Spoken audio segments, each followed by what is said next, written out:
toutes et tous, merci à vous d'être présents d'abord ici dans ce magnifique hémicycle en ce 11 novembre pour commémorer avec nous déjà plus un siècle d'armistice. N'est-ce pas Jonas? Bonjour. Dag Walid, goedemiddag allemaal. Welkom hier alweer dit jaar. We hebben eventjes moeten wachten, maar we zijn weer helemaal terug. Daar zijn we heel blij om. Even een praktische mededeling, Walid. Jullie gaan vertaling horen voor Nederlands. Moet je je koptelefoon opzetten en op nummertje 2 duwen. Ja, et pour le français, c'est le 1. Donc n'hésitez pas si vous souhaitez avoir les traductions à mettre les casques. 1 pour le français, 2 pour le néerlandais. En voor we beginnen wil ik heel graag het woord geven aan iemand heel erg belangrijk, iemand die dit heeft mogelijk gemaakt, dat we opnieuw een herdenking kunnen doen in deze prachtige zaal. Ik wil heel graag een applaus voor de voorzitter van de Senaat, mevrouw Stefanie Dozen.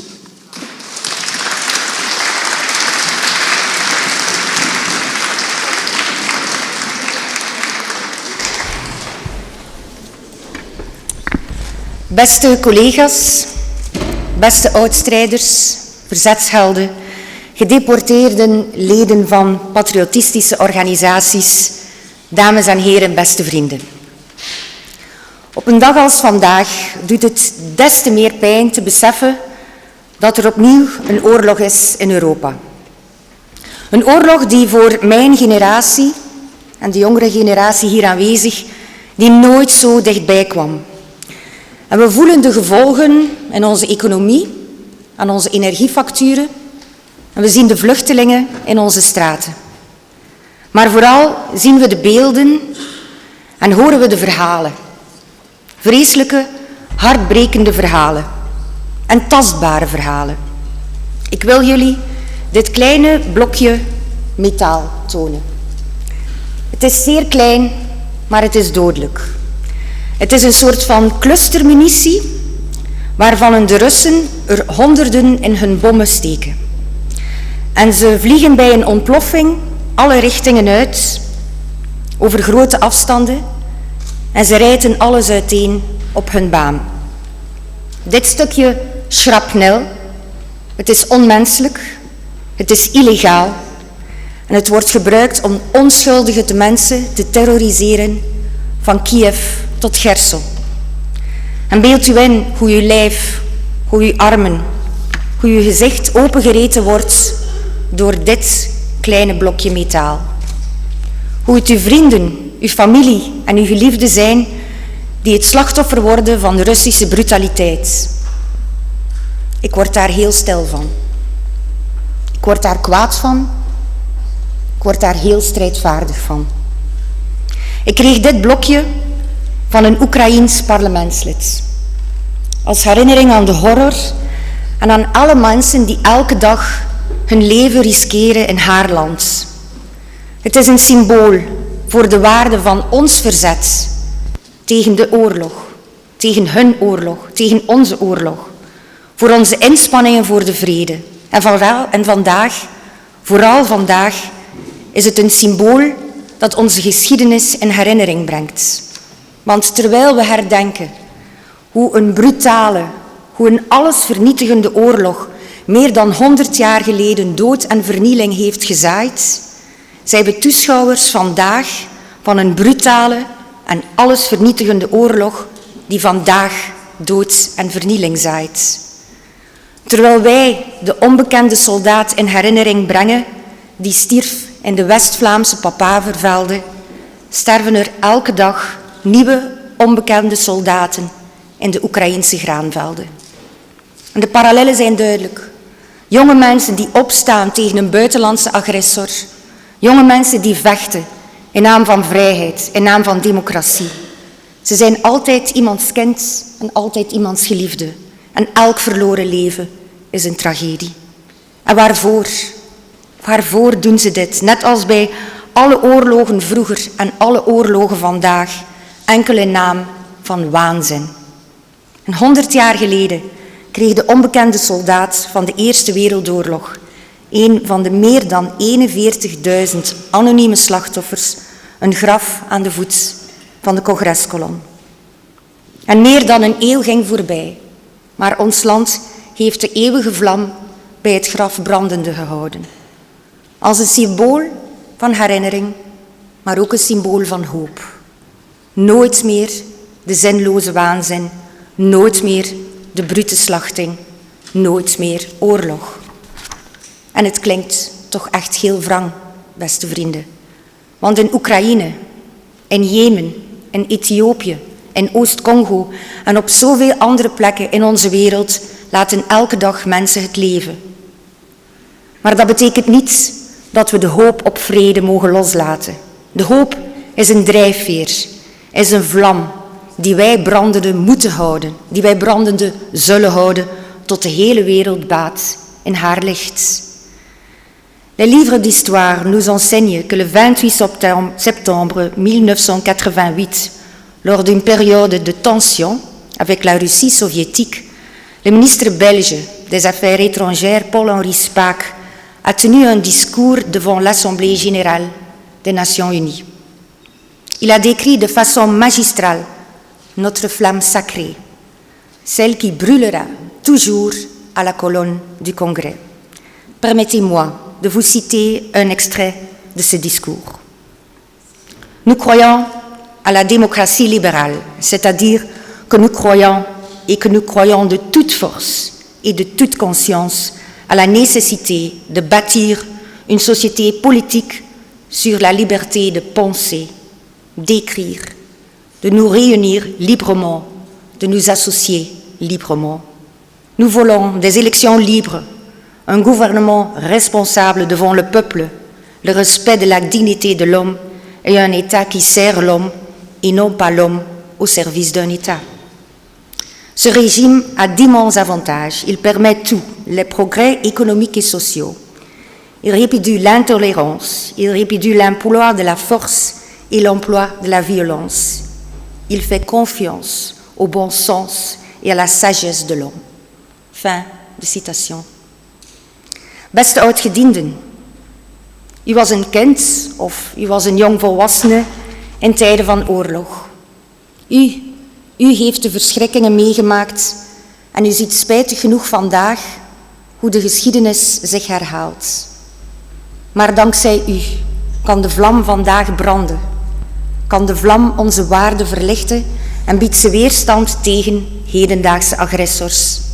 Ik dank u uit de grond van mijn hart voor toen en om vandaag uw ervaringen met ons te delen. Beste jongeren, ik had gehoopt dat jullie generatie zonder oorlog zou opgroeien. Het is al een gigantisch geluk en een bewijs van het succes van onze waarden dat jullie zelf geen wapens moeten opnemen. Maar toch hebben ook jullie een opdracht. En ik zou die opdracht heel graag met jullie delen en ik hoop dat jullie die mee naar huis nemen. De opdracht om uit het verleden te leren. En te leren uit de strijd die elders nog gevoerd wordt. Onze vrijheid, onze democratie en onze vrede, die zijn nooit volledig verworven. Ze zijn het gevolg van een dagdagelijkse inspanning van miljoenen mensen om hun geschillen rond vergadertafels en in deze parlementen uit te vechten. Het is aan jullie generatie en aan de generaties na jullie om die vrede in stand te houden. Om de vlam, die 100 jaar geleden werd aangestoken, branden te houden. Dit is het doel van vandaag. Voor jong en oud. Voor jong en oud bij elkaar. Om te herinneren, te leren en om actie te ondernemen. Ik dank u heel hartelijk. Dank u wel. Merci à Madame Dose, présidente du Sénat, pour ces quelques mots d'introduction. 5e femme d'ailleurs à occuper ce poste. Madame, la plus jeune aussi, merci à vous de nous accueillir dans ce merveilleux hémicycle, je le disais, symbole de liberté, de ce droit fondamental que nous commémorons toutes et tous aujourd'hui en ce 11 novembre. 11 novembre où on se souvient, où la mémoire est importante. Un jour qui mit fin à 4 années de batailles atroces, sanglantes et meurtrières, Jonas. Zo blij dat we hier opnieuw kunnen bij zijn. Maar waarom zijn we hier eigenlijk? Welke dag zijn we vandaag? Wapenstilstand? Wat betekent dat eigenlijk? Namelijk dat meer dan 100 jaar geleden is het ondertussen, we hebben hier ook gestaan toen het echt 100 jaar geleden was, ondertussen zijn we 104 jaar geleden, was er die wapenstilstand in die grote oorlog. En waarom werd dat een grote oorlog genoemd? Omdat voor het eerst in de geschiedenis van de mensheid alle landen ongeveer meevochten. 70 miljoen soldaten hebben toen gevochten en jammer genoeg zijn er 20 miljoen mensen gestorven. Et c'est ce fameux 11 novembre 1918 à 5h15 du matin, dans un wagon-restaurant, celui du maréchal Foch, que sera signé cet armistice, un cessez-le-feu ordonnant directement un retrait des troupes des champs de bataille. En voor het eerst zwegen de wapens dus in 4 jaar tijd. Voor het eerst was er geen vechten meer. En daarom voor deze dag, omdat die zo belangrijk was, en voor alle andere oorlogen die nog volgden en al geweest zijn, blijven we hier naartoe komen en blijven we kransen neerleggen bij dat standbeeld voor de onbekende soldaat. Effectivement, c'est donc la reconnaissance du pays tout entier aujourd'hui, de l'ensemble en tout cas de la population à l'égard des morts tombés pendant et depuis la guerre, la première guerre qui s'exprime aujourd'hui. Un hommage aussi à ceux qui sont encore les témoins. Et je vous invite à les applaudir chaleureusement, les jeunes, ceux qui sont encore les témoins de cette seconde guerre, puisque vous le savez malheureusement depuis 2008, plus aucun témoin n'est avec nous, mais la Seconde Guerre mondiale, il y en a qui sont avec nous, Monsieur Kopiters entre autres, et Madame Merkir qui nous fera le plaisir de témoigner tout à l'heure. Vous pouvez les applaudir chaleureusement.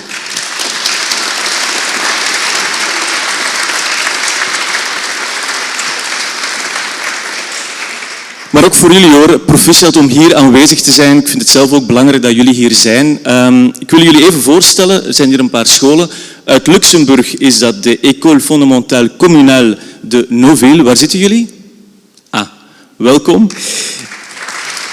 Uit Bruggenhout is dat Oost-Vlaanderen, de school Kiemput. Kiempunt, ja. Vanuit Tervuren de Mariaschool. Welkom. En uit het verre West-Vlaanderen, BSGO Brugge Centrum. Daar zitten jullie. Welkom. Want jullie vragen zich misschien af, waarom moeten we naar hier komen? Waarom moeten we naar de Senaat komen voor iets dat meer dan 100 jaar geleden is? Wel, ik denk dat mevrouw Stefanie Doze het daarnet heeft gezegd.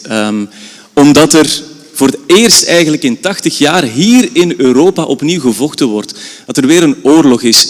En mevrouw Doze heeft het gezegd, we zijn hier eigenlijk met een opdracht. En wat is die opdracht? Om te leren uit de fouten van het verleden. En daarom, Walid, zijn we hier opnieuw. Hè? Effectivement, désormais, c'est notamment aux enseignants et aux acteurs de la communauté éducative qu'il revient d'assumer la transmission de l'histoire et de la mémoire de ces événements, justement, aux générations futures présentes ici, qu'elles soient néerlandophones, germanophones, bruxelloises ou wallonnes. En tout cas, une génération de citoyens belges à qui nous souhaitons, Jonas, rappeler une chose, un message répété depuis maintenant plus d'un siècle. Dit mag nooit meer gebeuren. Plus jamais ça. On va passer maintenant, sans plus attendre, à une évocation, Jonas, l'évocation de cette guerre, cette première guerre mondiale, avec de futurs enseignants. Ja, daar gaan we meteen naar luisteren. Ik wil nog even wel zeggen, we gaan hier ook een paar belangrijke gasten hebben. Mevrouw Merkier, die kind was tijdens de Tweede Wereldoorlog. Daar gaan we naar luisteren. Ze heeft een heel belangrijke getuigenis. En ook mevrouw Kesseloot. Zij gaat een presentatie geven over hoe het is om op te groeien in de oorlog. Maar eerst gaan we luisteren naar... Effectivement, on va s'intéresser à l'enfance durant la Première Guerre mondiale. Donc ça va vous intéresser les enfants. Et puis on va, sans plus attendre, commencer à évoquer maintenant cette vie quotidienne en temps de guerre avec les étudiants de l'école supérieure Cato Vives que je vous demande d'applaudir.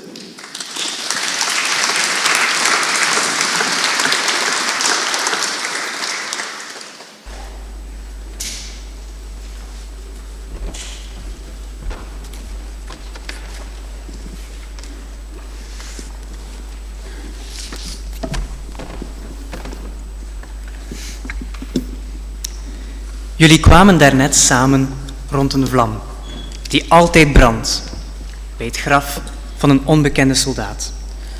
Puis-je demander quelque chose? Quand a-t-on commencé à rendre cet hommage solennel?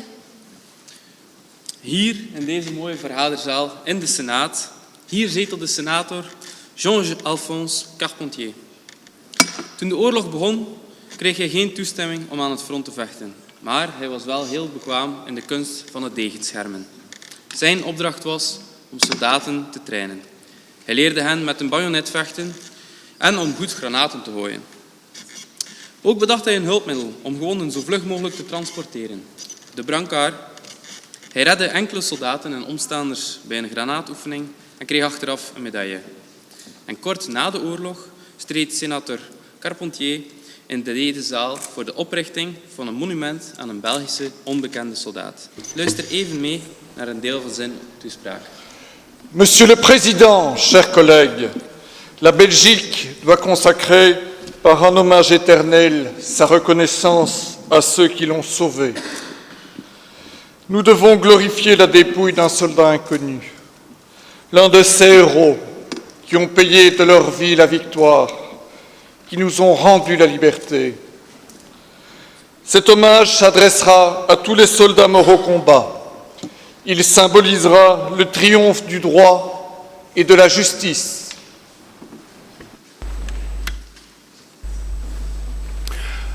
Nous sommes le 10 novembre 1922. 5 cercueils sont disposés dans la gare de Bruges. Ces cercueils proviennent de 5 cimetières militaires belges, des provinces de Liège, Namur, Anvers, de Flandre orientale et de Flandre occidentale. Ils renferment les dépouilles de soldats belges non identifiés, tombés sur les champs de bataille. Personne ne connaît leur nom ni leur rang.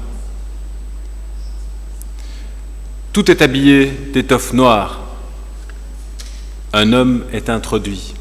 Cet homme s'appelle Reinhold Hazebrouck. Il est aveugle de guerre. On lui demande de désigner un cercueil parmi les 5. Le soldat belge qui repose dans ce cercueil deviendra le symbole de tous les militaires belges morts à la guerre. Lentement, Reinhold Hazebrouck s'approche des cercueils. Il désigne le 4e cercueil et dépose une couronne de laurier dessus. Aussitôt, ce cercueil est placé à bord d'un train qui part pour Bruxelles. À l'arrêt à Gand, un bataillon du 2e régiment de ligne rend les honneurs sur le quai. Sur l'autre quai sont massées les autorités civiles et les familles des soldats morts pour la patrie. Dans la capitale, un cortège solennel mené par le roi Albert Ier et le prince héritier Léopold accompagne le cercueil jusqu'à la colonne du Congrès.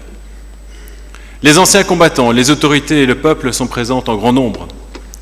Arrivé devant la colonne du Congrès, le cercueil est porté jusqu'à la crypte par 8 anciens combattants amputés de guerre, 4 qui ont perdu le bras gauche et 4 qui ont perdu le bras droit. In het bijzijn van veteranen spelt koning Albert I een medaille op de vlag, die op de kist ligt. De onbekende Belgische soldaat wordt begraven voor de congreskolom. De koning spreekt de aanwezigen toe.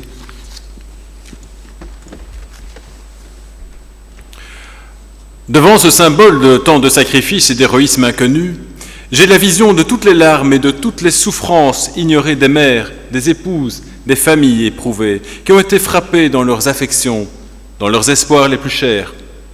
Je leur adresse à toutes l'expression de ma profonde sympathie. Op het einde van de plechtigheid neemt koning Albert plaats voor het graf van de onbekende soldaat. Er liggen ontelbaar veel bloemenkransen rond. De families die een dierbare hebben verloren, stappen nu voorbij het graf. Er heerst een doodse stilte. Les jours qui suivent, les enfants des écoles de Bruxelles se rendent également sur la tombe du soldat inconnu, pour une leçon de vie sur le patriotisme et le prix de la paix.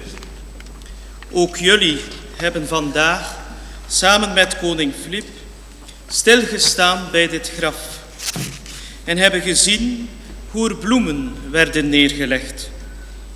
De koning heeft de eeuwige vlam aangewakkerd. Jullie zagen daarnet al een korte film over deze gebeurtenis. Nu nemen we jullie mee naar herinneringen uit die grote oorlog die wereldwijd zoveel verwoestte en miljoenen mensenlevens kostte een goede 100 jaar geleden.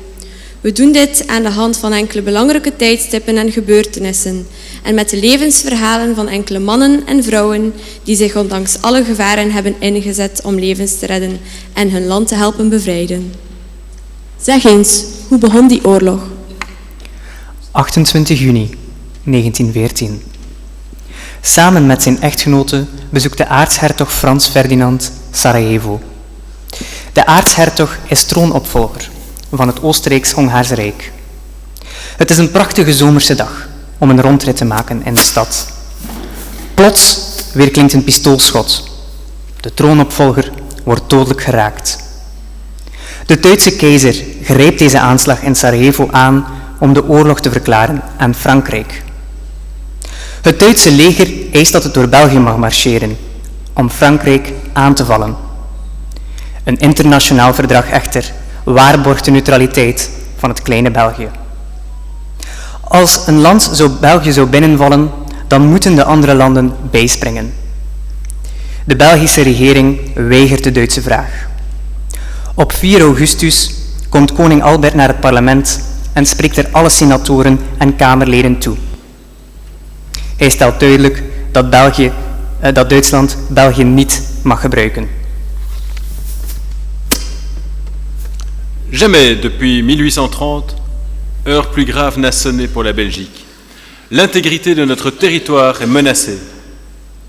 Dès maintenant, et en prévision de toute éventualité, notre vaillante jeunesse est debout, fermement résolue à défendre la patrie en danger. J'ai foi en nos destinées. Un pays qui se défend s'impose au respect de tous. Ce pays ne périt pas.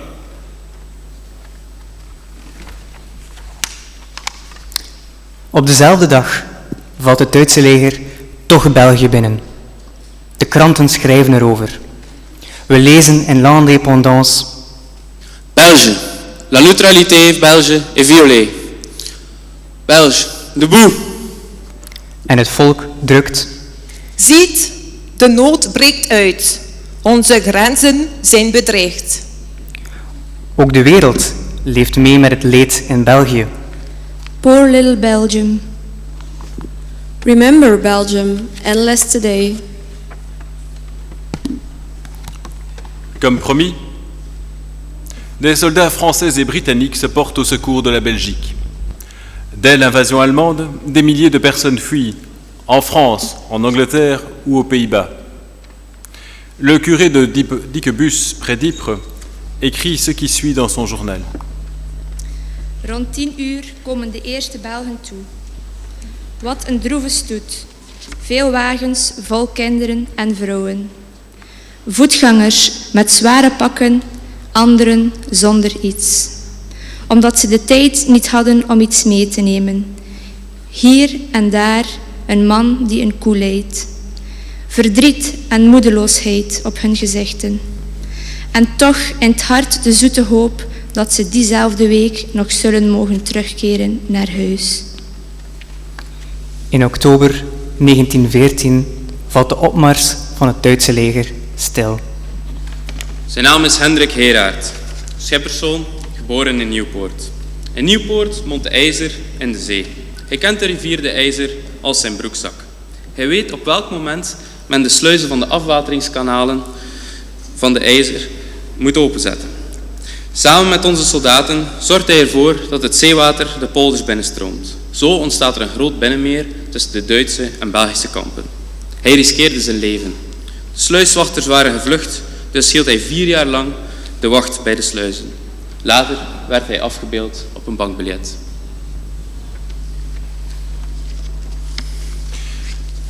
Les armées ennemies se font face dans le Westhoek.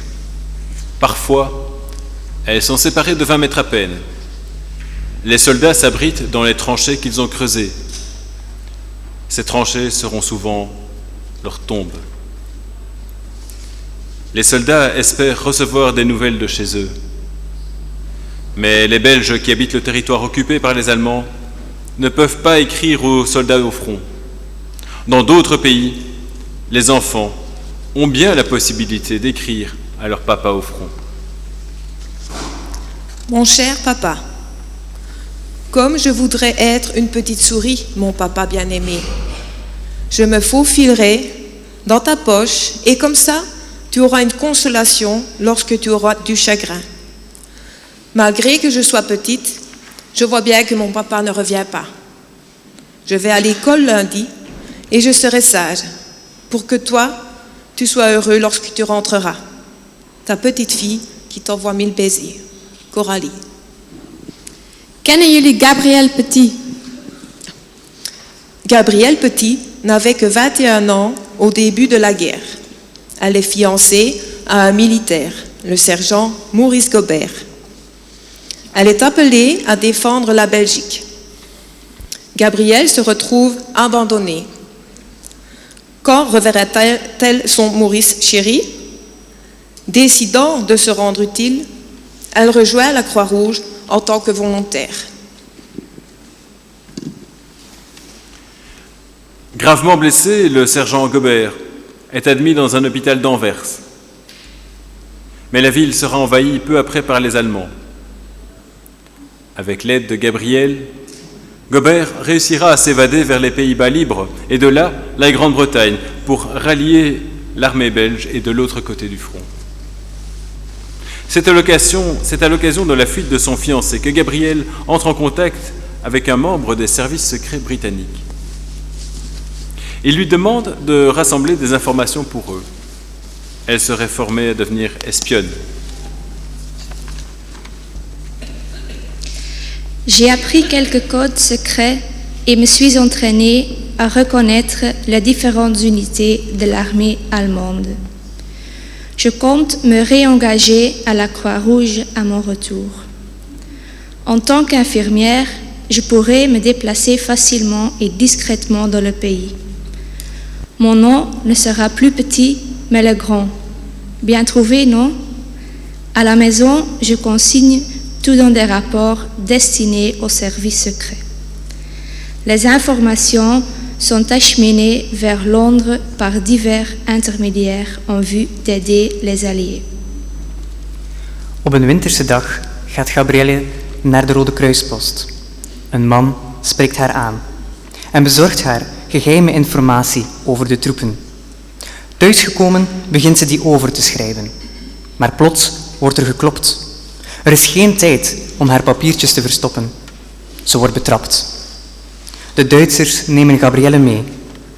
Na een kort verblijf in de gevangenis staat Gabrielle Petit hier in dit halfrond voor haar rechters.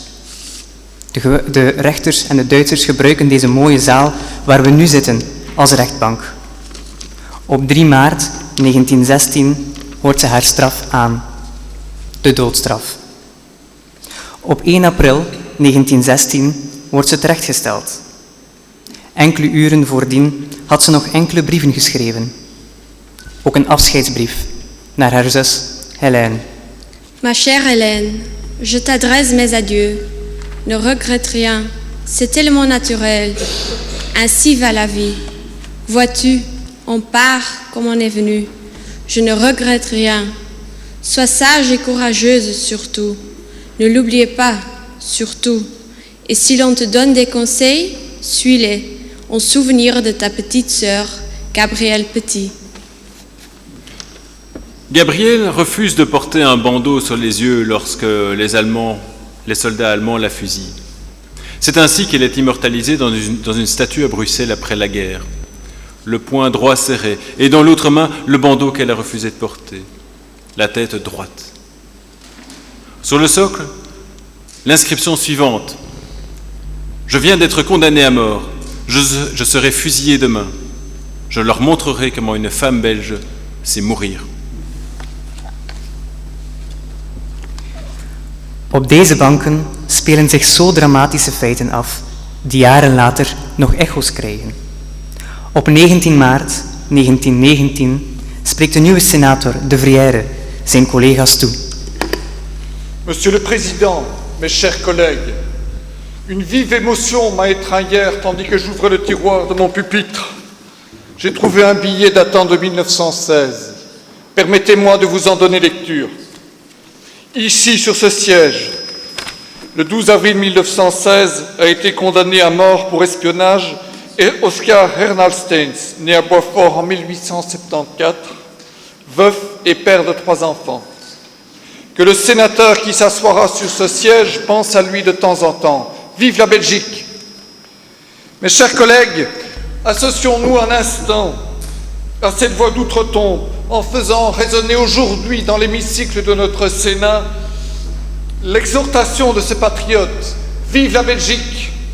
Je suis certain, Monsieur le Président, de m'exprimer au nom de l'ensemble de mes collègues en vous demandant de requérir du gouvernement qu'il prenne en charge les 3 enfants d'Oscar Ernalsteins. De kinderen, Irene, René en Blanche, werden gevonden en kregen allen steun van het Nationaal Kinderwerk voor Oorlogswezen.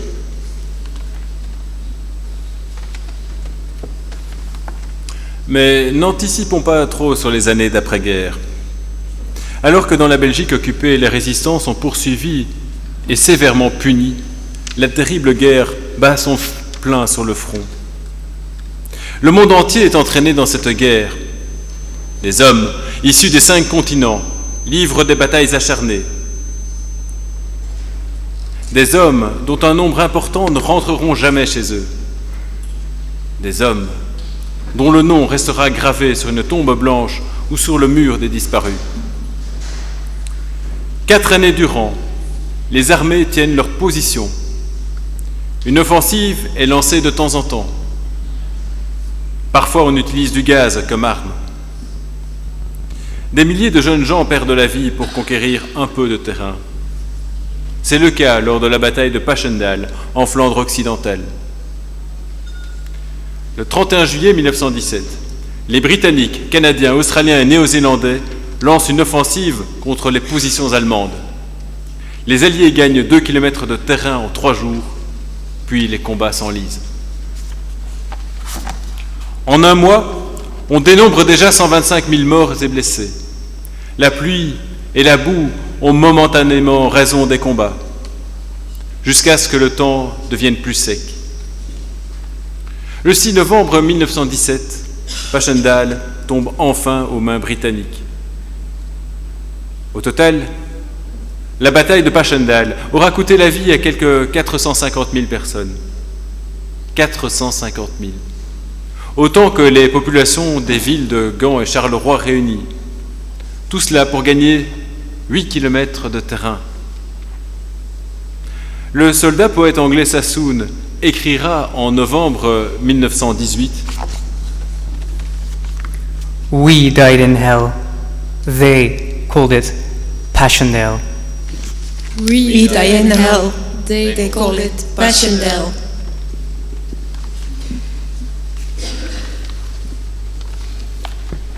Après 4 ans de combat, les Alliés, renforcés par le soutien des États-Unis d'Amérique, parviennent à faire une percée. L'armée allemande est repoussée. Emiel Scheldschotter is onderwijzer in de gemeentelijke jongensschool van Alveringhem bij Rixmuiden. 2 van zijn zonen, Louis en André, zijn soldaat in het Belgisch leger. In zijn dagboek lezen we op 28 september 1918. Deze morgen om 2:30 horen we de eerste kanonschoten die het begin van het algemeen offensief aankondigden. Rond 3:30 wordt het geschut zeer hevig. Dan zwakt het af. Om 7 uur veel regen. Dat duurt tot 9 uur. De eerste berichten van het front zijn bemoedigend. Onze soldaten verrichten goed werk. Andrea de deurwaarder is gewond, gelukkig niet erg. Hij vertelt, de koude en de dorst zijn het ergste als je gewond ligt in je loopgraaf en je niet er weg kunt. Ik heb water uit de granaattrechter geslabberd, terwijl voor en achter mij de obussen ontploffen. Mais l'immense sacrifice porte des fruits. Une lueur d'espoir apparaît. Le 11 novembre 1918, dans la commune française de Compiègne, à 80 km au nord-est de Paris, 2 trains se rejoignent dans une clairière. Dans l'un, une poignée de généraux allemands.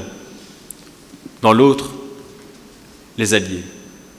Le 11 novembre, à l'aube, les Allemands signent les conditions de l'armistice. En ce 11e jour du 11e mois de l'année 1918, à 11 heures, les armes se taisent.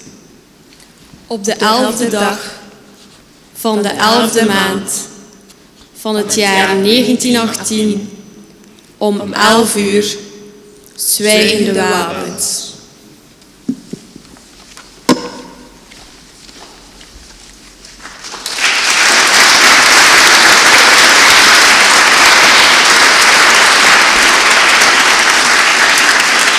Ja, absoluut een mooi applaus voor deze studenten van de Katholieke Hogeschool Vives in Torhout en Kortrijk. En ook, mag ik toch nog eens een speciaal applaus voor meneer Hugo Verkest, die dit elk jaar weer bijzonder goed doet. Merci effectivement à l'école Cato Vives qui enseigne l'histoire, en tout cas futurs enseignants, pour cette évocation en temps de guerre. Passons justement à la suite avec quelqu'un qui va nous éclairer. Chantal Kestelot, Madame Chantal Kestelot est appelée, docteur en histoire à l'ULB, qui va nous intéresser à l'enfance justement durant la guerre. On en a parlé il y a quelques instants, l'impact qu'elle a pu avoir justement durant cette guerre sur les enfants. On va s'y intéresser, puis je vous rappelle que tout à l'heure, on aura des témoignages et puis vous aurez l'occasion de poser vos questions. Sous vos applaudissements, Madame Chantal Kestelot.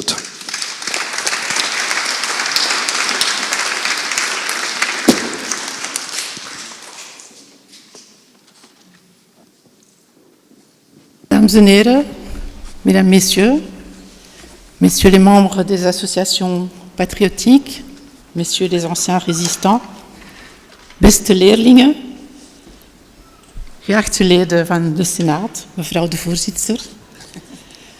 C'est un lieu particulier que ce Sénat. On vient de rappeler pendant la Première Guerre mondiale qu'il a servi de tribunal. Pendant la Deuxième Guerre aussi, les Allemands ont siégé dans ces lieux. Et donc un lieu qui incarne la démocratie peut aussi se transformer en un lieu utilisé par l'ennemi. Vandaag ga ik het hebben over kindertijd en grote oorlog. Ik zie eigenlijk niet... Er is een PowerPoint-presentatie, ik weet niet hoe die kan doorgaan. Oké, dank u. La guerre, c'est le temps de l'insouciance, le temps de l'innocence. Et pourtant, comme on vient de nous le rappeler, le 4 août 1914, les armées allemandes entrent en Belgique, violentent ainsi la neutralité belge.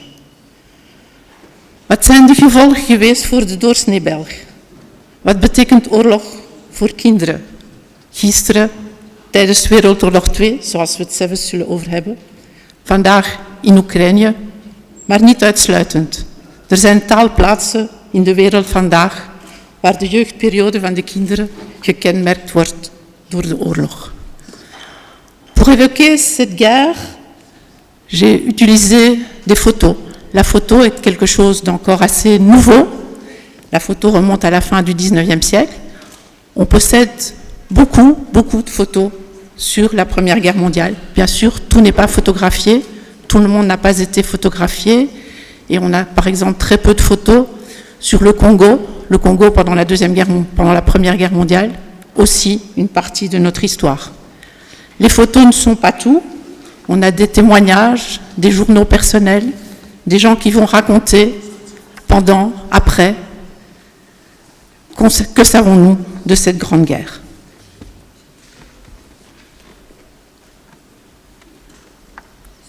Ah. Ok, thank you. Papa part à la guerre. 31 juillet 1914, c'est la mobilisation générale. Papa s'en va, ils sont 200 000 dans un premier temps à partir. Ils espèrent que la guerre sera courte. L'idée c'est, est-ce que papa sera de retour pour Saint-Nicolas, pour Noël? Papa va partir et comme on vient de nous le dire, effectivement, souvent on aura très peu de nouvelles. Wat gebeurt er? Wat gebeurt er met die frontoorlog? Men heeft weinig nieuws. Het is niet zoals de soldaten in Frankrijk die af en toe terug naar hun families kunnen gaan. Hier blijven de soldaten op het front. Papa est parti à la guerre et maman cherche à faire des provisions. Mais la guerre, elle nous rattrape. C'est pas seulement papa qui s'en va. C'est aussi des femmes, des enfants, puisque les hommes sont partis à la guerre, qui vont partir. À l'époque, on ne part pas chaque année en vacances. Et pour beaucoup, beaucoup d'enfants, c'est la première fois qu'ils vont quitter la maison. C'est la première fois qu'ils vont aller découvrir d'autres régions, d'autres pays. België telde toen 7.600.000 inwoners. Onder die inwoners, 1,5 miljoen, zullen hun huis verlaten tijdens de eerste oorlogsdagen. 600.000 van die Belgen zullen de hele oorlog op het buitenland verder doen. Où partent-ils? Aux Pays-Bas, en France, en Grande-Bretagne. Comme les réfugiés d'aujourd'hui, au départ, ils sont bien accueillis. On veut les aider. Poor little Belgium, la neutralité a été violée. Poor little Belgium, dont tant de civils ont été massacrés. Au fil du temps, ces réfugiés ne sont plus toujours les bienvenus. On les accuse de ne pas participer à la guerre, on les accuse de profiter des circonstances. Bref, ce que nous vivons aujourd'hui dans les familles qui accueillent des réfugiés ukrainiens, on s'est dit, ils seront là pour 1 mois, 2 mois. Des réfugiés belges, des femmes, des enfants, pendant 4 ans, ont connu cet exil, ont été confrontés à d'autres cultures, d'autres langues, d'autres habitudes. On n'était pas encore dans un monde hyper connecté où on avait l'habitude de voyager. On découvre qu'en Angleterre, on boit du thé. On découvre que dans certaines régions de France, on ne cuisine pas au beurre, mais à l'huile. On découvre qu'ils sont protestants. On découvre que le néerlandais qu'on parle aux Pays-Bas n'est pas exactement celui qu'on parle dans les villes flamandes. Maar waarom vluchten? Waarom vluchten? Want eigenlijk het begin van de oorlog is een bijzonder moeilijk moment geweest. Meer dan 6000 burgers in België zijn het leven omgekomen. Meestal gaat het om mannen, maar ook in sommige gevallen kinderen, vrouwen. In bepaalde steden zijn er verwoestingen. Men moet vluchten. Men moet eigenlijk elders gaan. Men heeft geen andere keuze. Er zijn nieuwkomers. C'est qui ceux-là? Avec leurs uniformes. On les voit. Ils arrivent à Bruxelles. On est le 20 août 1914. Pendant des heures et des heures, ils vont défiler dans les rues. Les enfants les regardent, étonnés, curieux. Ils sont sales, ils sont gris. À l'époque, les uniformes ont du prestige. On se souvient des uniformes, ils sont rouges, ils sont bleus. Les uniformes des soldats allemands sont gris, sont verts, sont tristes. Mais c'est les vainqueurs. C'est les vainqueurs en ce mois d'août 1914. Et un peu partout, ils s'installent dans la ville. Comme par exemple dans ce parc de Bruxelles, ce parc où les enfants avant la guerre pouvaient aller jouer et pouvaient jouer avec des petits bateaux. Pendant la guerre, le parc de Bruxelles est confisqué. Il est confisqué et seuls les soldats allemands peuvent y aller. Deze nieuwe uniformen zie je ook in kleur. In bepaald, je ziet hier de Grote Markt, je ziet hier Brabantstraat in Schaarbeek. Eigenlijk hebben wij ook talrijke postkaarten, kleurpostkaarten, die tijdens de oorlog zijn gemaakt door de Duitse soldaten om aan hun familie te sturen, om aan hun kinderen te sturen. Kijk eens hoe goed we hier wel zijn. Maar oorlog is ook honger. Très vite, la Belgique a faim. Très vite, sur le dessin que vous voyez à votre gauche ou à votre droite, je ne sais jamais, je suis toujours confondu, un petit enfant dit, mais maman, pourquoi est-ce que je ne suis pas un petit moineau? Regarde, on leur donne du pain. Les enfants ont faim. Les enfants ont faim, les mamans ont faim, les papas ont faim, tout le monde a faim. Et on voit quand on annonce une arrivée de harengs, de petits pois, quand on annonce une pêche ou une arrivée massive, les gens se précipitent. On a là cette image des Halles Saint-Géry, on est en 1917. Eigenlijk gaat België het overleden. België wordt geholpen. Het is het eerste in de wereldgeschiedenis, voor de eerste keer, een voedselbrug die eigenlijk België gaat helpen. Voor de oorlog was België al afhankelijk van het buitenland. 80% van de graanconsumptie kwam van het buitenland. Met de oorlog stopt die toevloed. Hoe gaat men dan het kunnen overleven? Eigenlijk, Poor Little Belgium, dat gaat indruk maken ook in het buitenland. Et en particulier aux États-Unis, jusqu'au futur président Wilson. Et donc, de 1914 à 1917, les petits-enfants belges, les familles belges, vont être aidés par les États-Unis. Et on voit ici arriver sur les quais de débarquement des graines qui arrivent et qui vont permettre de survivre. On voit des femmes, des enfants qui attendent avec impatience. On voit aussi dans toutes les écoles, on va demander aux enfants de remercier les États-Unis. On va leur demander de remercier les États-Unis en posant pour une photo, en écrivant des lettres, des dessins. Et aujourd'hui encore, au National Archives à Washington, on trouve quantité de témoignages de ces enfants qui disent merci à cette Amérique généreuse, cette Amérique qui à ce moment-là est encore neutre, elle n'entrera dans la guerre qu'en 1917. Maar de oorlog is ook kinderen redden. Kinderen zijn de toekomst van de natie. Dus het is ook belangrijk dat die kinderen, die nu zoveel te lijden hebben door de oorlog, dat die kinderen toch verder kunnen groeien. En eigenlijk ook dat die kinderen blijven eten krijgen. En hier ziet u bijvoorbeeld een foto van wat men toen noemde de schoolkoek, la coupe scolaire, qui était donnée chaque jour aux enfants des écoles. Une coupe scolaire qui, d'après les témoignages, c'était pas très très bon, mais c'était plein de calories, plein de choses dont on avait besoin. Et donc on obligeait les enfants à manger ces coupes scolaires à l'école, déjà pour être sûr qu'ils ne le donnent pas à leurs parents, puisque c'est vraiment protéger les enfants, mais aussi pour être sûr qu'ils la mangent, parce qu'apparemment, c'était pas très très bon. On va aussi envoyer des enfants dans des colonies pour essayer de les sauver, pour essayer que le quotidien soit un peu plus facile et qu'ils profitent du bonheur. Dans les villes, c'est particulièrement difficile de survivre pendant la guerre. Op het platteland heb je altijd wat om te eten, maar hier in de grote steden, Brussel, Luik, Gent, Antwerpen, is het bijzonder moeilijk. Dus voor de kinderen uit de steden wordt het soms aangeraden om ze eigenlijk een beetje naar het buiten te sturen, omdat ze dan 6 weken eigenlijk goed te eten en van de goede lucht zouden kunnen genieten. Bepaalde kinderen is het ook nog soms moeilijker. Bepaalde kinderen moeten werken. Ik herinner u graag aan dat België pas in de lente van 1914 verplichte leerplicht invoerde. Voordien moesten nog veel kinderen werken. En eigenlijk die leerplicht die is nog niet totaal van functie tijdens de oorlog. Donc certains enfants doivent aussi travailler pour survivre. Mais pendant la guerre, on utilise aussi les enfants comme de la propagande. Tout le monde le fait. Les Allemands le font. Les Allemands le font parce qu'ils ont besoin de main-d'œuvre. 80% des hommes en âge de combattre en Allemagne sont sur le front pendant la Première Guerre mondiale. En Belgique, c'est beaucoup moins. Et donc, on essaye d'encourager des Belges à aller travailler en Allemagne.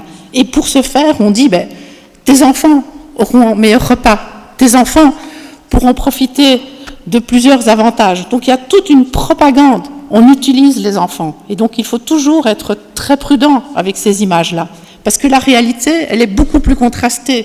Et on voit sur le dessin de l'autre côté, un dessin de Louis Ramakers, qui est un dessinateur belge, qui a beaucoup dessiné. Et on a aussi ces dessins qui nous permettent de comprendre ce qu'a été la réalité de la guerre. On le voit, les enfants, ils ne veulent pas que leur papa, si leur papa n'est pas sur le front, ils n'ont pas non plus envie qu'ils partent travailler en Allemagne. Et à partir de 1916, l'occupant allemand va même obliger certains à partir travailler en Allemagne et les conditions de survie vont être extrêmement difficiles, extrêmement douloureuses. Het is oorlog, maar toch, Sinterklaas komt nog en men gaat nog verder spelen. En men gaat de kleinere kinderen helpen. En je ziet hier een paar van die kindjes die eigenlijk een geschenk hebben gekregen naar aanleiding van Sinterklaas.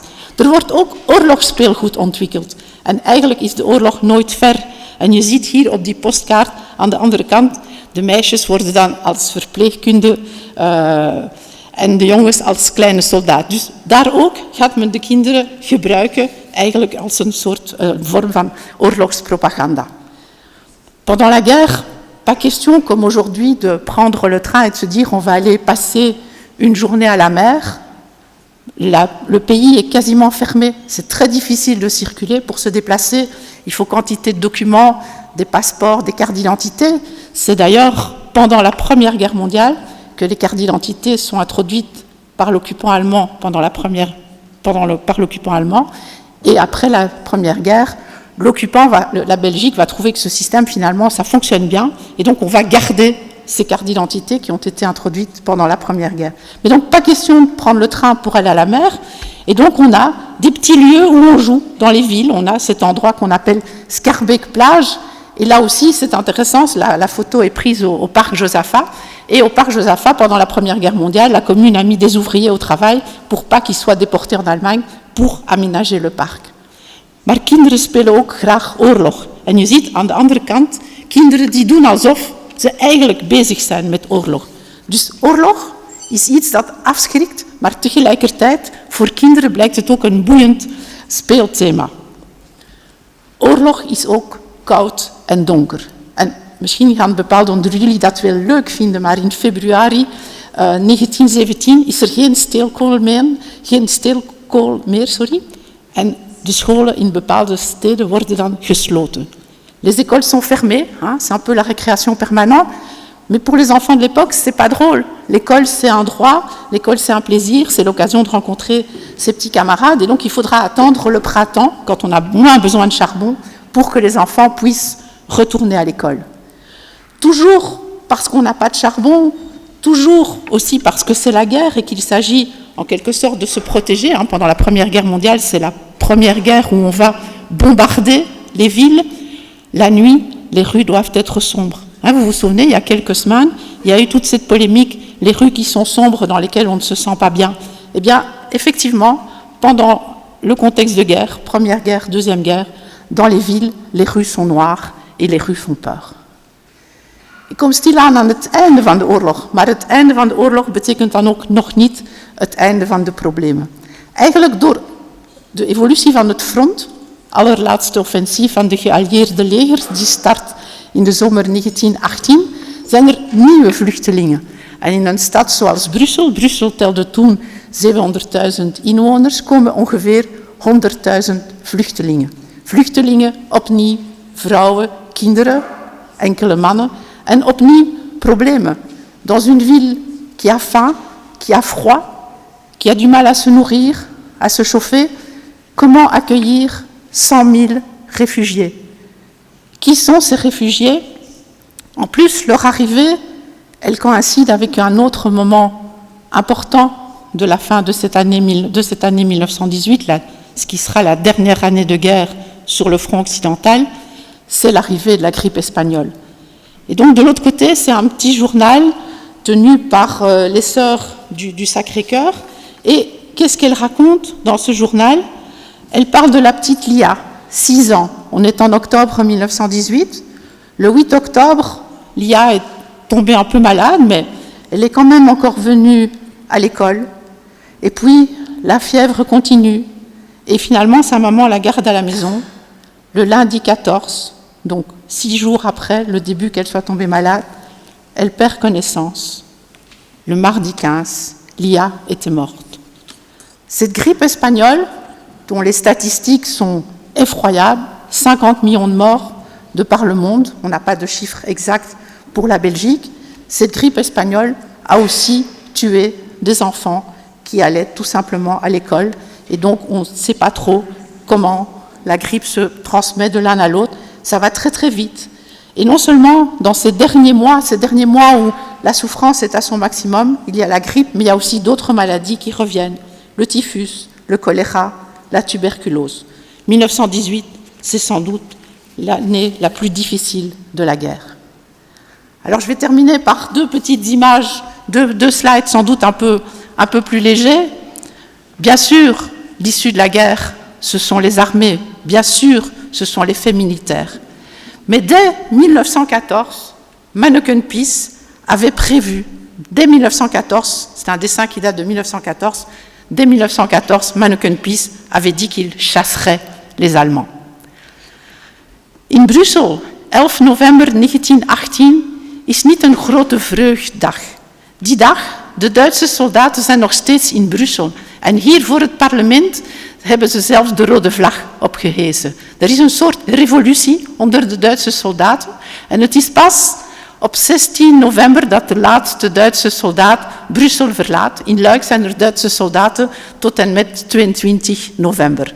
Maar op 22 november 1918 is er hier in Brussel een grote feest. Het is ook op die dag dat koning Albert en koningin Elisabeth terugkomen. En voor de bevolking zien ze opnieuw de kinderen van de koppel. En die zijn nu groot geworden.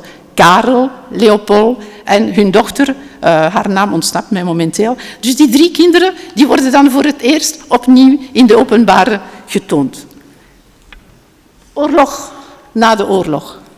En fait, ce que l'on a beaucoup retenu de cette première guerre, outre les combats, les souffrances, l'engagement des militaires, mais aussi l'engagement des civils. Beaucoup de civils belges, dont Gabriel Petit, se sont engagés dans la résistance, mais c'est aussi le sort de l'enfant belge. L'enfant, c'est l'avenir de la nation. Après la Première Guerre mondiale, on va se préoccuper, comme on ne l'avait jamais fait, du sort des enfants. C'est à ce moment-là qu'est créé l'Office national de l'enfance, wat vandaag l'Office de la naissance et de l'enfance in het Frans heet en kind en gezin in het Nederland. Deze instelling is eigenlijk een erfenis van de situatie van de Grote Oorlog. Men heeft beseft, kinderen moeten beschermd worden. Kinderen zijn onze rijkdom. Kinderen zijn de volwassenen van morgen. En dus als ik met een positieve toon wil eindigen over die Eerste Wereldoorlog, het investeren in de kinderen, het wil om die kinderen te beschermen, dat is een belangrijk en positief aspect in deze dagen waar niet zoveel positieve informatie naar ons toestroomt. Ik dank u voor uw aandacht.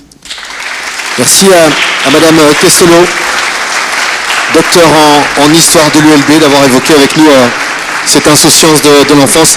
Madame Questelot, vous pouvez venir vous installer ici. On aura l'occasion de vous interroger dans un instant concernant justement cette enfance et cette insouciance dans une période qui n'était pas du tout. Mais avant cela, Jonas, témoignage. Ja, ik wil heel graag mevrouw Mergier naar voren brengen. Is iemand die de oorlog heeft meegemaakt. En zo zijn er absoluut niet veel meer mensen. Het is natuurlijk niet de Eerste Wereldoorlog. Daarvoor is ze een beetje jong. Maar wel de Tweede Wereldoorlog. Geef ze een daverend applaus.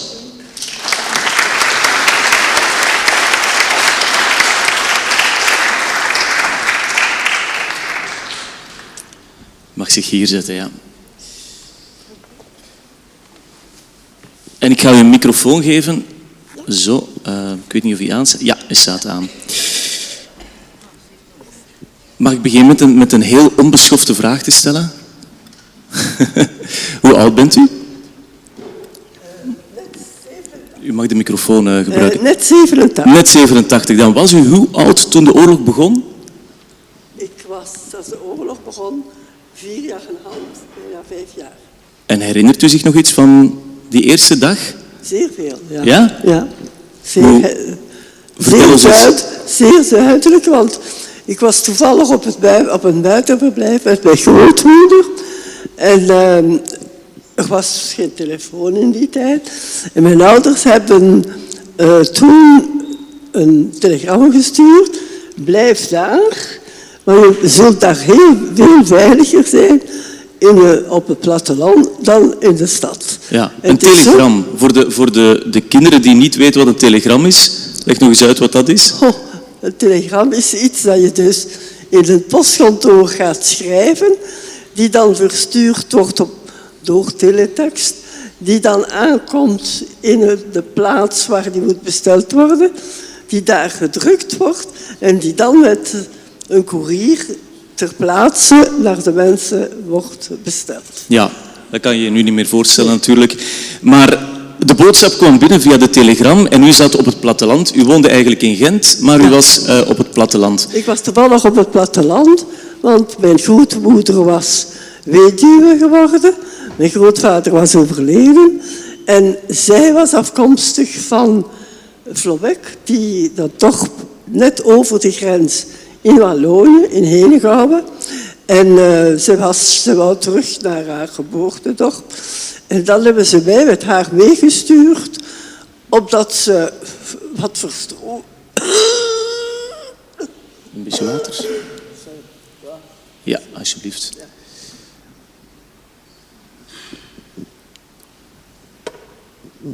Zodat ze op die manier wat verstrooiing zou hebben. Ja. En afleiding. Ja. Uw grootvader was net overleden en u moest een beetje afleiding bezorgen bij uw grootmoeder. Ja. En wat toen die boodschap binnenkwam via de telegram, dat het oorlog was, wat was de reactie? Onmiddellijk besef je niet wat het is. Vooral dat je daar op het platteland bent, dat je daar niet onmiddellijk de gevolgen van ziet. De vijand staat niet voor je deur. Dan besef je eigenlijk op dat ogenblik als kind niet zozeer wat het verschil is. Het is pas achteraf dat je begint te beseffen wat de gevolgen eigenlijk daarvan zijn. En wat was het verschil dan? Wel, vooral de sfeer bij mijn grootmoeder. In de zin dat mijn oom, de broer van mijn moeder... Die woonde daar ook? Die woonde daar nog in, samen met mijn grootmoeder. En die heeft zeer vlug een verzetsgroep opgericht.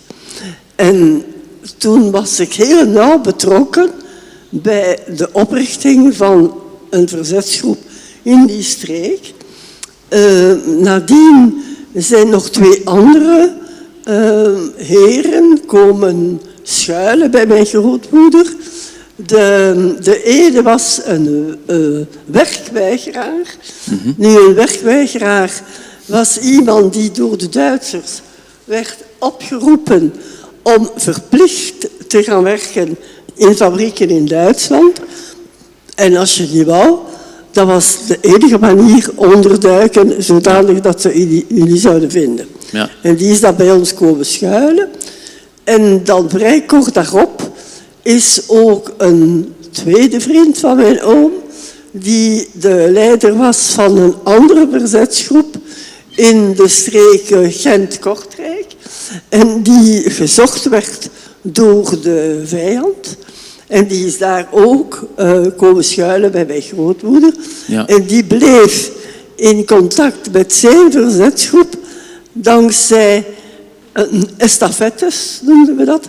Dat waren personen, meestal vrouwen, die met de fiets kwamen en die hielden contact tussen hem, die de leider was van die verzetsgroep, en de leden van de verzetsgroep, tussen Gent en Kortrijk. Ja, we gaan straks zeker nog over het verzet hebben, maar ik wil even teruggaan naar die beginperiode. U was 4, 5 jaar oud en plotseling begon de oorlog.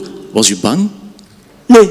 Nee, omdat de sfeer rondom mij was niet stresserend. Ik denk dat de houding van de oudere generatie, van de volwassenen, veel helpt om die stress weg te nemen. Als zij kalm blijven, dan blijft u zelf. Als zij rustig blijven.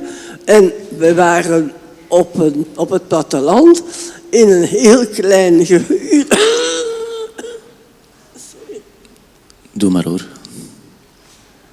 In een klein gehucht. Een heel klein gehucht, waar iedereen kende, want iedereen kende ons. En we waren daar heel veilig en we merkten eigenlijk in het begin niets van de oorlog. Ja. Het is pas later dat we dan stilletjes aan wel de gevolgen daarvan ervaren hebben. Mevrouw Kesseloot zei dan, in de oorlog is er heel vaak honger. Men zegt ook wel, als je geen honger moet hebben in de oorlog, dan moet je naar het platteland. Ja. U zat op het platteland. Hebben jullie ooit honger gekend? Nee, absoluut nooit. Nooit. Nee. Wij hadden een grote tuin. Mijn grootmoeder had die grote tuin omgezet in groentekweek. We hadden konijnen, wij hadden kippen. Het was natuurlijk altijd bijna hetzelfde, maar we hadden zelfs vlees. Af en toe konden wij wel bij de plaatselijke beenhouwer, maar dat was vrij uitzonderlijk. En hoe betaalde je dan? Wat zegt u? Hoe betaalde je dan bij de beenhouwer? Met Duitse marken. Met Duitse marken? Ja, natuurlijk. Ja. Ja, dat was niet in zwart. Dat was niet in zwart, nee. Ja. Want er werd natuurlijk zeer veel in zwart verhandeld ook. Hè. Zeker op de buiten. Je kon zeer veel kopen in zwart. Gingen jullie naar school? Ik ging naar school, ja. Vrij vlug. Dat dorp was een heel uitgebreid, territoriaal uitgebreid dorp. Met verschillende gehuchten. En elk gehucht had een kleuterschool waar de lerares toelating had om het eerste en het tweede leerjaar te onderwijzen. Dus ik heb het eerste en het tweede leerjaar in dat schooltje in de buurt gevolgd. Daar heb ik leren lezen en schrijven. En ja. Dus eigenlijk ging het leven een beetje door. Ja, enfin, ja. Het leven ging door, behalve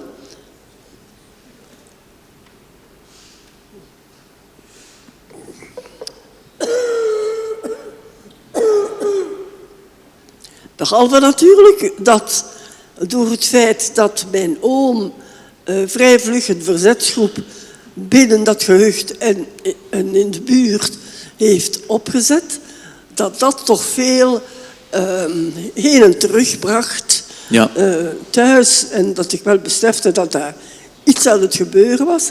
En ik was ook, zij hebben mij dat nooit gezegd, maar ik was onmiddellijk zeer bewust dat ik dat niemand moest vertellen. Het was een groot geheim. Ja, dat mocht niet geweten worden door anderen.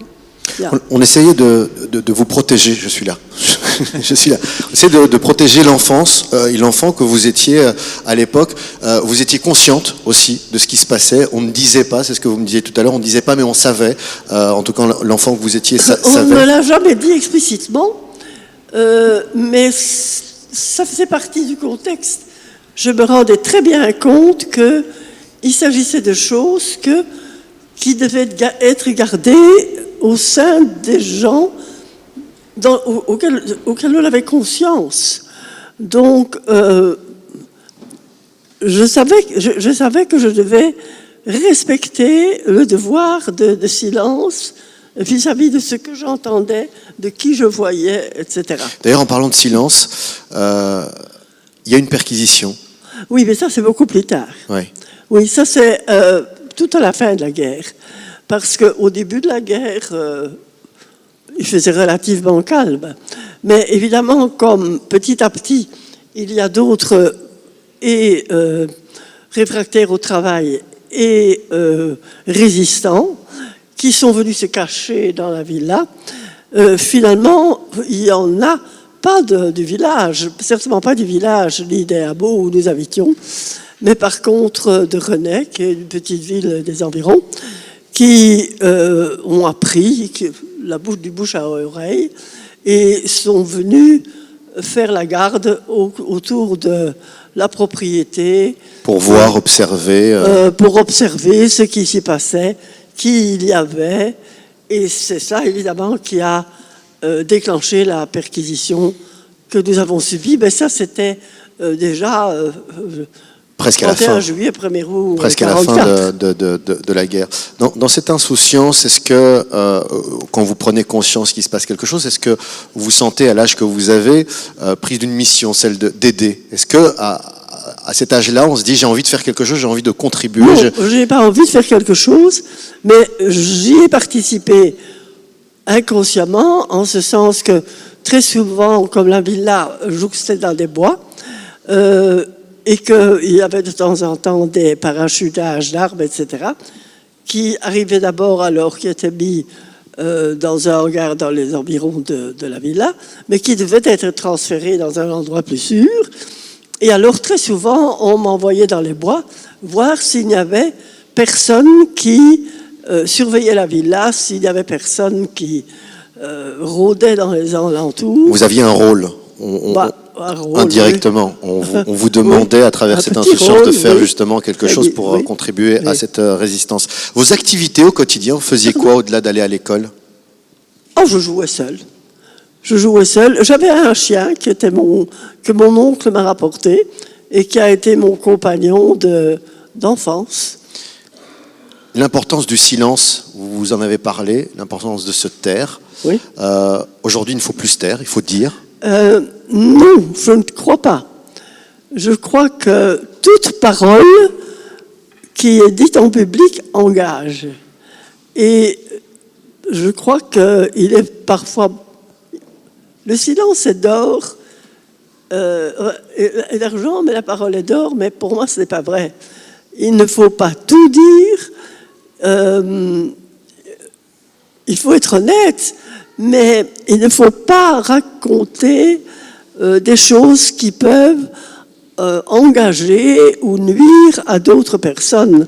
Donc je crois que le silence, c'est aussi une question de respect vis-à-vis de l'autre, quel qu'il soit, pour respecter sa vie privée, ses croyances et finalement peut-être sa vie.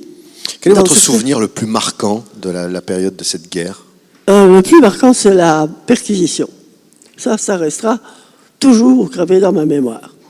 La perquisition par les Allemands de la villa. Dans beaucoup de témoignages aussi de gens qui ont vécu, qui ont grandi avec cette guerre, on a cette image du retour, en tout cas de la fin de la guerre, des gens qui reviennent, ceux qui ont fui, ceux qui reviennent du front. Quelle image vous avez de ce retour? Je n'en ai pas de gens qui reviennent du front. La seule image du retour, c'est le retour très vite au début de la guerre, puisque ma tante, la belle-sœur de ma grand-mère, était partie avec toute sa famille, ses enfants et petits-enfants, dans un camion sur les routes de France, qui s'est fait mitrailler et qui s'est empressé de revenir dans le village. Elle est très vite revenue, mais dans le village, il n'y a personne qui a fui. Je n'ai pas vu de gens qui ont fui le village, absolument pas du tout. Tout le monde est resté, c'était des paysans, ils ont continué à travailler leurs champs, etc. Le souvenir le plus difficile? Pardon? Le souvenir le plus difficile? Ah, celui de la perquisition. Toujours? Oui. Ah oui, absolument. Comment est-ce que vous avez appris qu'on était libre?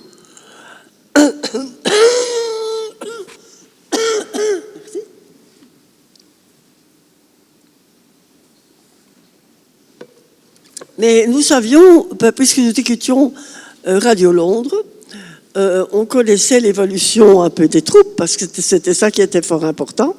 On savait qu'il y en avait qui avaient traversé la frontière et en fait qu'elles voulaient de Paris rejoindre Bruxelles. Or, dans un des hameaux, il y avait une route qui passait de Nederbraak à la Oudenaarde, comme ça, et qui rejoignait Bruxelles. Et là, très vite, on a appris qu'il y avait des troupes qui avaient pris cette route-là, et de bouche à oreille dans le village, au moment où les chars et les camions ont défilé, tout le village est parti le long de cette route pour les acclamer. Est-ce que votre vie, du coup, a changé à ce moment-là? À quel moment? Au moment de la libération? Oui, c'est ça. Oui, parce que en partie, ma vie n'a pas été difficile pendant la guerre puisque j'ai eu à manger. Je n'ai pas eu faim. Je vivais avec ma grand-mère qui était une femme très chaleureuse. Vous avez observé, à l'inverse, des gens qui avaient faim, des gens qui n'avaient pas... Non, il n'y a personne qui a vu se réfugier dans le village. Non. Mais vous avez été témoin, en tout cas, on est venu vous raconter des choses? Personnellement, non, parce que en fait, nous habitions dans une région très calme politiquement, où l'allemand n'était pas le bienvenu et où il y avait un certain consensus, presque un clivage entre les Noirs et les Blancs. Donc là, je n'ai pas ressenti une grande différence. Est-ce que la guerre, finalement, elle vous a changé? Oui, j'ai certainement eu l'expérience. La plus grande expérience, je crois, est la nécessité de garder un secret, d'être capable de garder un secret et de garder le silence en certaines occasions. On a des jeunes qui sont présents avec nous en cette matinée, en ce 11 novembre. Quel est le message que vous souhaiteriez leur transmettre? Aux jeunes d'aujourd'hui, eh bien, pour moi, c'est précisément respecter des choses que vous savez, respecter des secrets qu'on vous a confiés ou que vous connaissez, parce que tout ce que vous racontez, tout ce que vous propagé peut toujours nuire à la personne en question ou à d'autres autour de lui.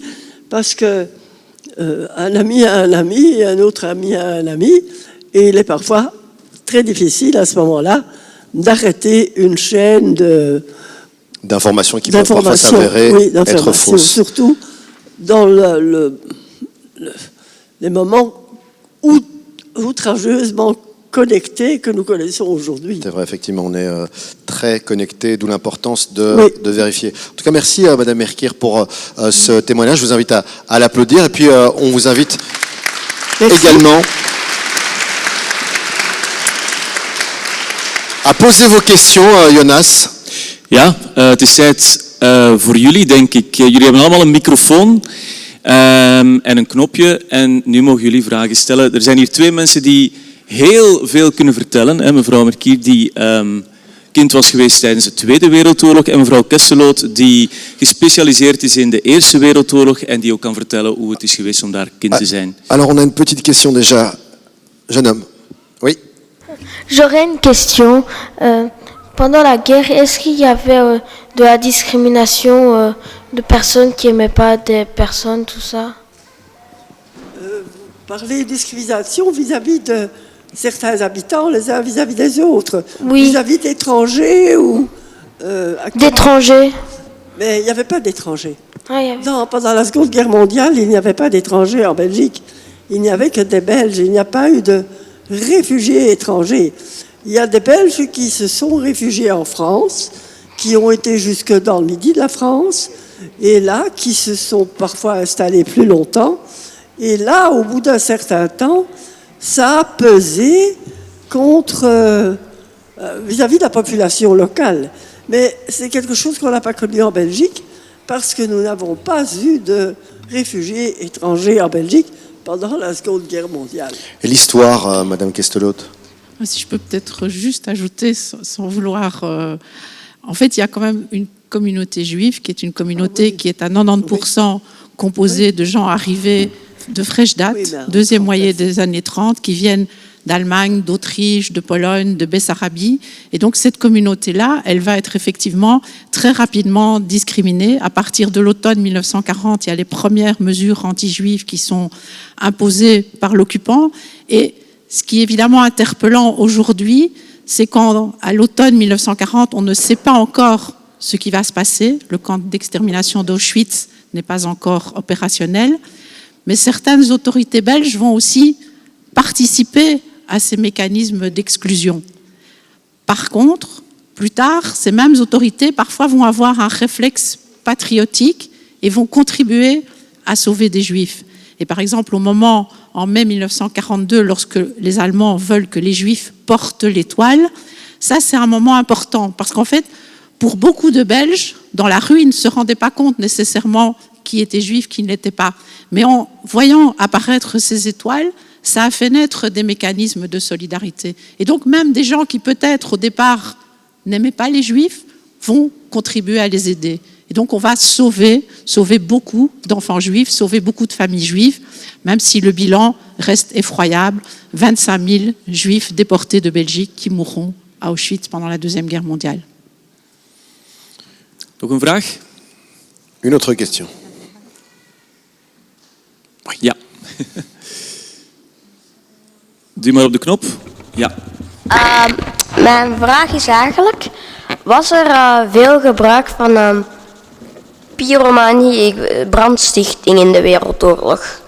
Was het meer in Wereldoorlog 2, was het meer met granaten of gebruikten ze echt heel veel brand? Werden er veel bommen gebruikt in de oorlog? Of meer dan brand of minder dan brand? Tijdens de Eerste Wereldoorlog zijn de eerste bommen, dus het ontwikkelt zich vooral vanaf het interbellum. Tijdens de Tweede Wereldoorlog gaan de Duitsers bommen gebruiken in mei 1940, toen België wordt aangevallen. En vanaf eind 42, maar dan vooral 43, 44, zijn er heel veel bommen die de geallieerden op België, op Duitsland gaan gooien, met heel veel burgers die dan de slachtoffer zullen zijn. Er is bijvoorbeeld het bombardement van Moortsel, meer dan 1000 slachtoffers. In Merelbeke, ook in Brussel in september 1943 zijn er ongeveer 300 slachtoffers. Dus er zijn heel veel bombardementen.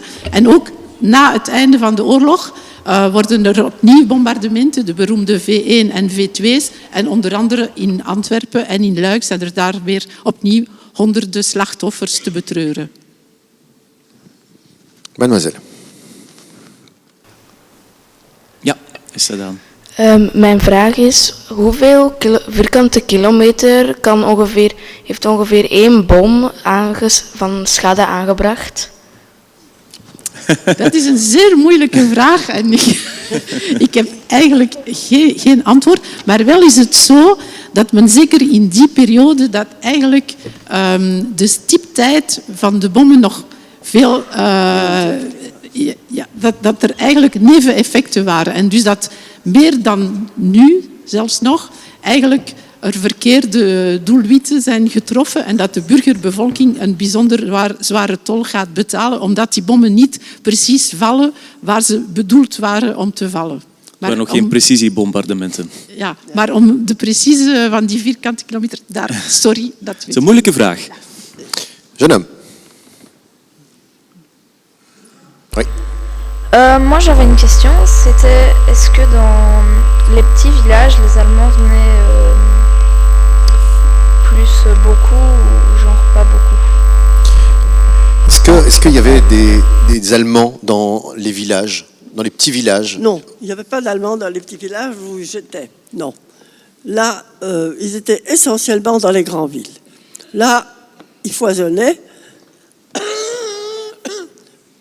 mais dans les villages, il n'y avait pas d'Allemands. On ne voyait pas l'allemand. C'était extrêmement rare qu'on voit... Et quand il était là, c'était à quelle occasion? Pardon? Et quand les Allemands étaient là, c'était à quelle occasion? Quand ils étaient là, ils ne venaient pas tellement dans les villages, sauf s'il s'était passé quelque chose et qu'alors ils indaguaient pour savoir qui était le fautif.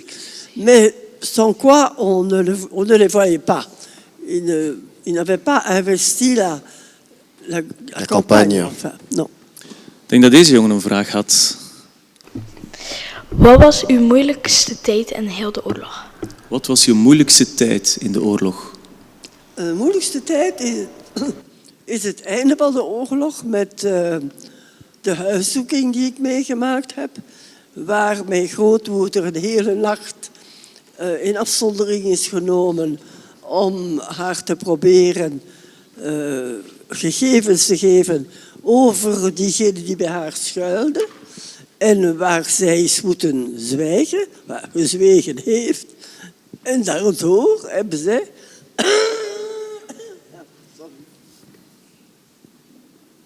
En daardoor hebben ze het gered, want zij waren niet ver van bij ons. Ze konden er gemakkelijk op geen klein half uur zijn waar ze aan het schuilen waren. Dus belang nog eens van het zwijgplicht, van niet te paraderen met hetgeen men weet en denken dat jij Haantje de voorste bent als je veel inlichtingen kunt geven als we nu inlichtingen vragen. Kan je goed zwijgen? Wie heeft er nog een vraag? Daar? Ja, vooraan. Quand les Allemands entraient dans les maisons pour aller dormir, est-ce qu'ils étaient polis et ils aidaient avec les tâches ménagères ou pas du tout? L'Allemand n'a jamais été très poli. Il était l'envahisseur. C'était celui qui avait le pouvoir. Ils s'affirmaient, ils entraient, ils cassaient les portes pour entrer. Je n'appelle pas ça être très poli.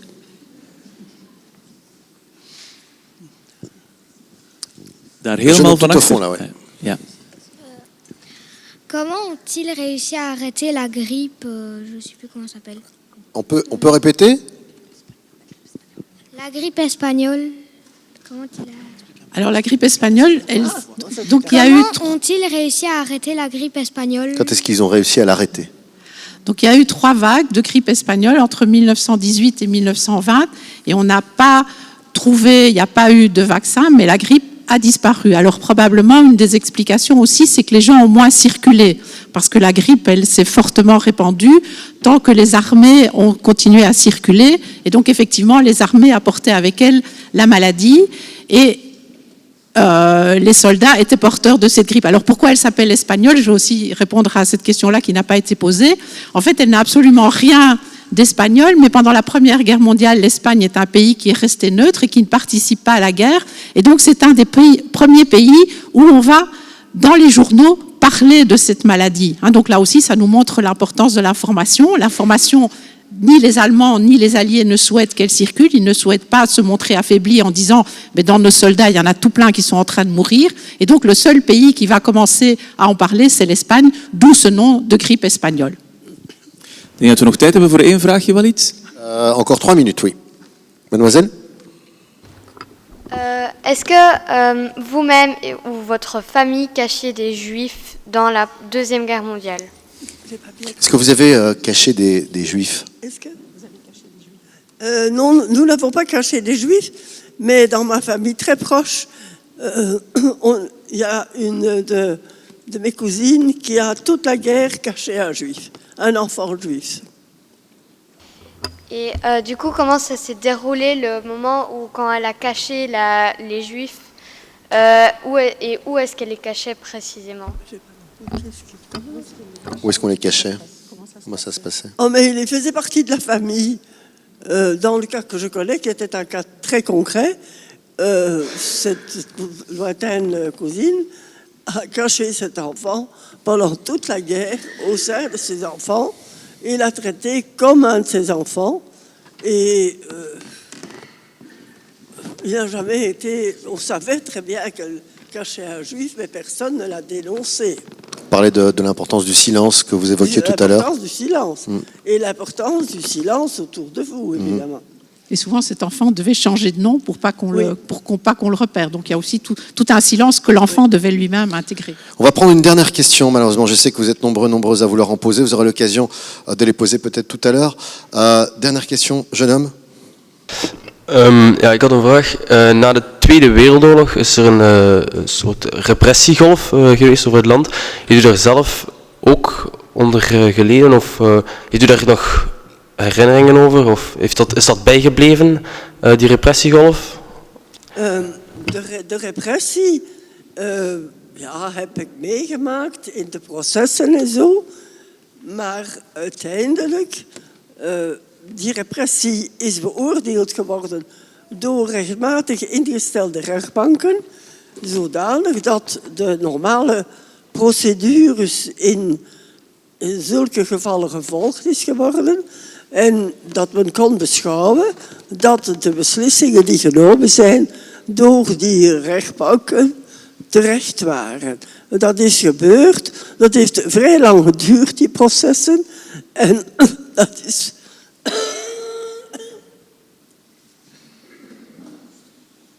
En laat ons zeggen, de regels van het Belgische recht zijn goed nagevolgd geworden tijdens die processen. Voilà, je voudrais que vous remerciez et applaudissiez chaleureusement nos intervenantes de cette matinée, Madame Mirkir, Madame Kesselot. Merci à la présidente du Sénat de nous avoir accueillis dans cet hémicycle pour évoquer et commémorer ce 11 novembre, une date qu'on n'oubliera jamais, c'est certain. Des informations qui vont suivre, Jonas, puisque les enfants sont invités à aller colorier cette colombe de la paix avec des messages, des réflexions autour de la guerre et la paix. Ce sera dans un instant au Salon Rouge. En voor de oudere mensen is er blijkbaar een aanbeveling die ik moet doen. Een foto-expo van oorlogsfotograaf Max Levin uit Oekraïne, waar u naar kan gaan kijken in de rookkamer. Maar u kan natuurlijk ook meteen iets gaan eten of drinken tijdens de receptie. Ik wil u in ieder geval heel hard bedanken, de dames hier ook en Walid, om hier vandaag te zijn. Merci Jonas. En hopelijk tot volgend jaar. Merci à toutes et tous et n'oubliez pas de transmettre, de partager, on l'a dit, de vérifier l'information, c'est très important, et puis de se souvenir, c'est important. Merci en tout cas à toutes et tous, merci mesdames, merci Jonas, merci à tout le monde, à l'année prochaine.